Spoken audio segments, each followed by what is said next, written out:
Assalamualaikum warahmatullahi wabarakatuh. Hai teman-teman, jumpa lagi dengan aku Nabila Faiha. Hari ini kita akan ngebahas tentang sejarah, materi sejarah. Jadi kan pada dasarnya itu belajar sejarah memang sangat mungkin bosan ya. Banyak siswa yang bilang kalau belajar sejarah itu membosankan. Tapi kalau kita pelajari lebih dalam, kita bisa mendapatkan pelajaran yang terkandung sangat penting, apalagi terjadi di negara kita Indonesia ini. Sembari dapat kita petik pelajaran-pelajaran untuk masa depannya. Oke. Baca. Jadi tonton videonya sampai habis ya. Kalau kalian ingin mendapatkan manfaat yang banyak dari pembahasan kita kali ini. Sebelum kalian lanjut video ini, jangan lupa klik tombol subscribe dan klik tombol lonceng di sampingnya untuk kalian mendapatkan informasi video-video terbaru dari aku. Jangan lupa like and share. Oke, selamat menonton. Oke teman-teman, jadi sebenarnya apa sih yang dimaksud dengan disintegrasi dan apa aja sih upaya yang dibuat oleh Indonesia untuk mempertahankan kemerdekaan Indonesia? Jadi teman-teman, karena pembahasan ini begitu sangat luas, jadi aku mau bagi dua bagian atau dua pembahasan. Jadi video kali ini aku mau bahas bagian pertama dan nanti untuk video selanjutnya aku akan bahas untuk yang part 2-nya gitu. Jadi oke. Jadi disintegrasi itu berupa tindakan militer Belanda untuk menguasai kembali Indonesia. Jadi karena tindakan militer Belanda itu mengakibatkan kita sebagai warga Indonesia untuk memperjuangkan dengan mempertahankan kemerdekaan melalui dua cara, yaitu perjuangan diplomasi dengan angkat senjata ataupun perang, istilahnya gitulah, pertempuran gitu. Jadi perjuangan diplomasi itu menghasilkan apa? Seperti perjanjian Linggarjati, perjanjian Renville, perjanjian Romroyen, atau pembuka jalan terlaksananya konferensi meja bundar.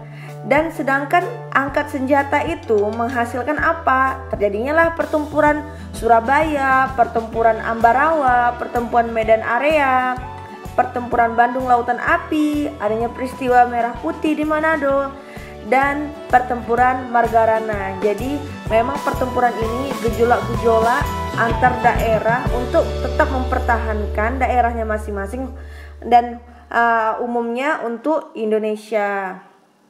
Disintegrasi ini dibagi menjadi dua, itu ada agresi militer pertama tanggal 21 Juli 1947 dan agresi militer Belanda kedua di tanggal 19 Desember 1948. Apa sebabnya terjadi agresi militer Belanda ini? Ini karena adanya perbedaan penafsiran dalam melaksanakan perjanjian Linggarjati. Dan selanjutnya kita akan ngebahas tentang isi dari perjanjian Linggarjati. Ini dia teman-teman, isi dari perjanjian Linggarjati. Itu untuk yang pertama adalah Belanda mengakui secara de facto wilayah Republik Indonesia, yaitu Jawa, Sumatera, dan Madura. Untuk yang kedua, Belanda hanya meninggalkan wilayah RI paling lambat 1 Januari 1949.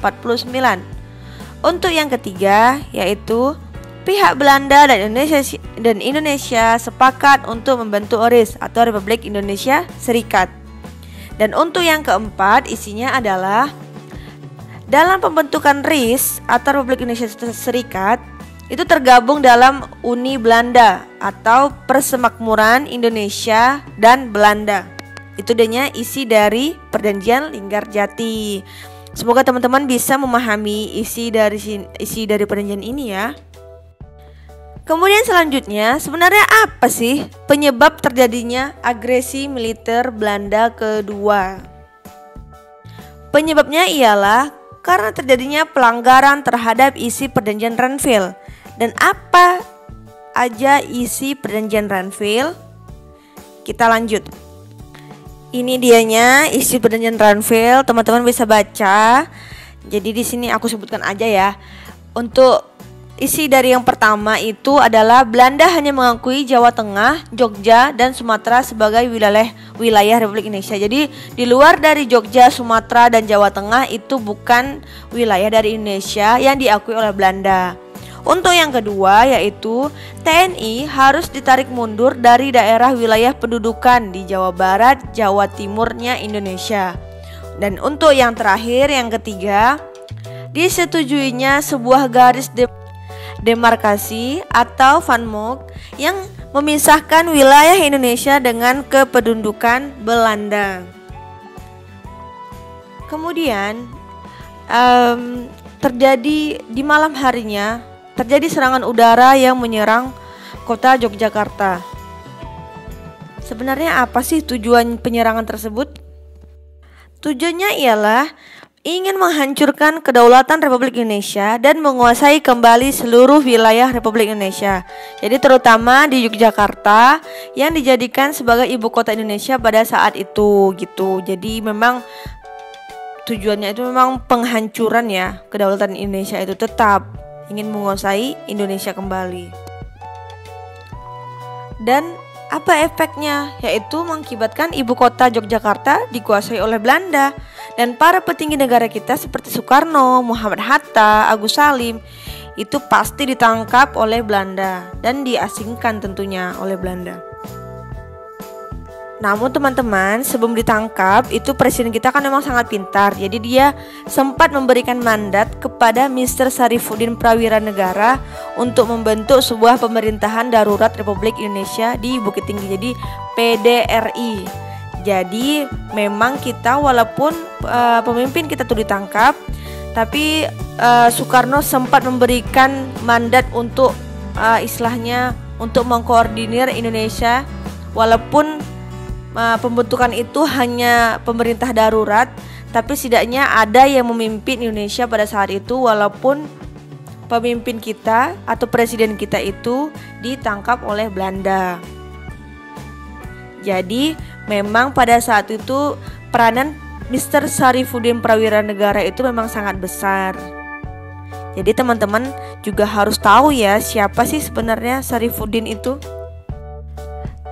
Seiring dengan kekacauannya yang terjadi di Indonesia, di mana Belanda telah melakukan agresi militer ke Indonesia, malahan di dalam negeri kita sendiri juga terjadi banyak pemberontakan di semua daerah. Jadi di sini juga kita akan bahas tentang pemberontakan apa saja yang terjadi ataupun yang timbul di Indonesia. Oke teman-teman, ini dia pemberontakan yang terjadi di dalam negeri. Itu ada PKI Madiun tahun 1948, ada DITII atau Darul Islam atau Tentara Islam Indonesia. Terus ada juga adanya pemberontakan Andi Ajis. Terus dia ada Republik Maluku Selatan atau RMS. Terus ada juga PRRI atau Permesta. Jadi kita akan bahas satu persatu ini pemberontakan yang dalam negeri ini. Oke, untuk yang pertama, pemberontakan yang akan kita bahas itu adalah PKI Madiun tahun 1948. Ini kapan terjadi? Terjadi pada 18 September 1948 yang dipimpin oleh Musso. Terus apa penyebabnya? Apa penyebab terjadi pemberontakan ini? Adalah ada dua alasan. Satu, untuk mendirikan negara komunis, tentu of course ini karena dia PKI kan. Yang kedua itu adanya ketidakpuasan terhadap perjanjian Ranville yang tadi yang kita bahas tadi, perjanjian Ranville tadi. Terus apa tujuannya? Tujuannya yang utama itu adalah ingin meruntuhkan Republik Indonesia yang merupakan hasil proklamasi yang diganti dengan komunis gitu. Memang dasarnya itu memang untuk mengganti seluruh dasar Indonesia itu dari Pancasila untuk merubah menjadi komunis. Untuk pemberontakan yang kedua yaitu DITII, Darul Islam, Tentara Islam Indonesia. Ini terjadi di beberapa daerah. Di sini ada 5 daerah ya. itu ada, jadi masing-masing daerah ini memang udah membentuk base camp DI TII beserta pemimpinnya. Itu di Jawa Barat ada, di Jawa Tengah ada, di Aceh ada, di Sulawesi Selatan, terus juga ada di Kalimantan Selatan. Jadi memang sudah tersebar di seluruh Indonesia DI TII. Oke, kan pertama kita akan bahas tentang DI Jawa Barat. Ini terjadi pada Agustus 1949. Itu dipimpin oleh Kartosuwiryo. Dan kita akan membahas tentang apa penyebab terjadinya pemberontakan ini. Penyebabnya ialah adanya penolakan Kartosuwiryo terhadap perjanjian Ranville dan keinginan ingin mendirikan negara Islam Indonesia. Bagaimana pemerintah mengatasi pemberontakan DI TII di Jawa Barat ini? Itu dengan cara, ada dua cara, yaitu operasi pagar betis dengan operasi Bratayuda. Jadi operasi pagar betis itu yang dilakukan dengan melibatkan rakyat untuk mengepung tempat persembunyian kelompok DI TII ini. Sedangkan operasi Bratayuda ini dilakukan oleh TNI dengan menyerang basis-basis kekuatan DI TII. Jadi perbedaannya ini, kalau pagar betis itu melibatkan rakyat, sedangkan Bratayuda ini hanya TNI sendiri. Untuk selanjutnya kita akan lanjut nanti di part 2 ya, yang berarti di video selanjutnya. Oke teman-teman, karena akan terlalu panjang kalau kita satukan. Jadi sampai di sini dulu teman-teman pembahasan kita hari ini. Thank you for watching. Jangan lupa like, share, and subscribe agar channel ini lebih berkembang, lebih bermanfaat. Selamat berpuasa teman-teman semua. Semoga puasa kita lancar dan diterima Allah Subhanahu wa taala. Amin. Oke, see you on the next video. Bye bye. Assalamualaikum warahmatullahi wabarakatuh.